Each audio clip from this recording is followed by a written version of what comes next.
Hello, everybody. Let's talk about reference types versus value types. Kind of important that we understand what these things mean. You'll come across them again and again with other programming languages as well. Int x equals 5. When our program runs by that line, what happens? Well, it has to remember that x equals 5 somewhere. So where does it remember that? Well, that's where the stack comes in. The stack is for your value types. So int is a value type, and then that's where it would get stored. The value of x gets stored on the stack. Y equals x. Well, we know what the value of x is, so we'll give y the same value. So now these are two separate slots of memory in the stack. One is for x. When you want to know about x, what the value of x is, you look at that. Value of y, you look at that, they're both 5. Now, if our next line was y equals 7, we don't then make a new entry.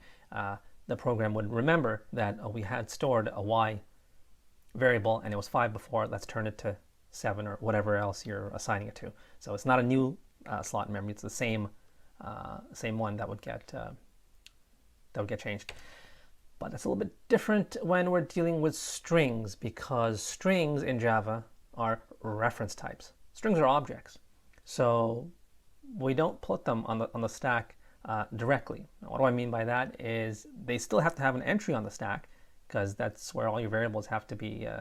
You have to have a reference there, but the value of this foo string is not on the stack.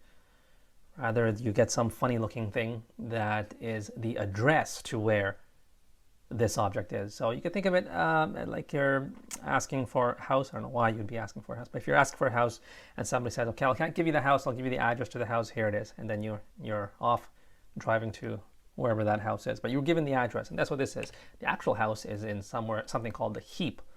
And the heap, that's where we'll get our first entry here. We'll get a pointer from the stack, or a reference from the stack, to the location in the heap where in our analogy, our house, but in this case, the foo string is.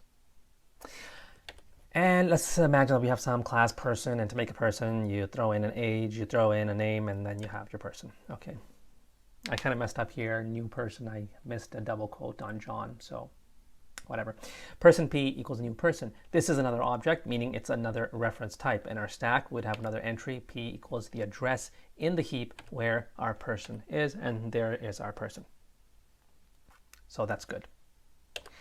But what if we have another variable that is referencing, that is copying over the value of P? Now, before, when we're dealing with ints, you would just make a new entry on the stack. And of course, here you would have to make a new entry as well, because we have a new variable, P2. And similarly, when we're dealing with ints, it was just given whatever value was in x. Similarly, the same thing happens here. We're given the same value, which is a reference. This value is a reference.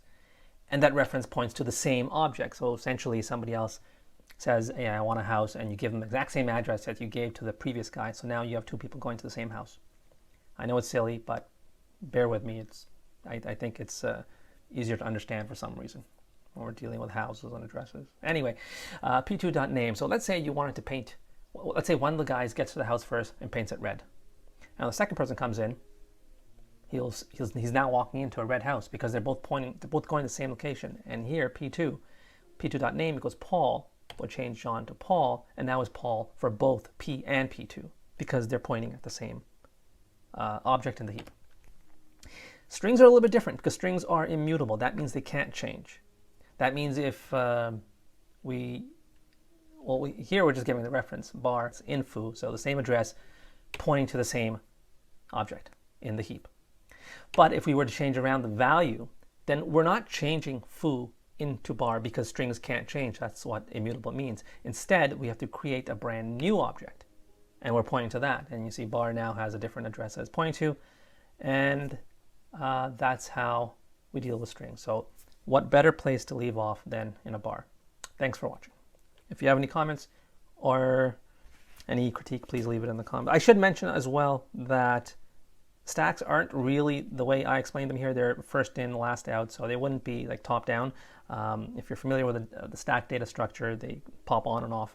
And I omitted the part where there's also stack frames, which give you some kind of scope on the variables. But this is the main idea of reference type versus value type. If you get this much, then that should be good enough for now. Thanks for watching.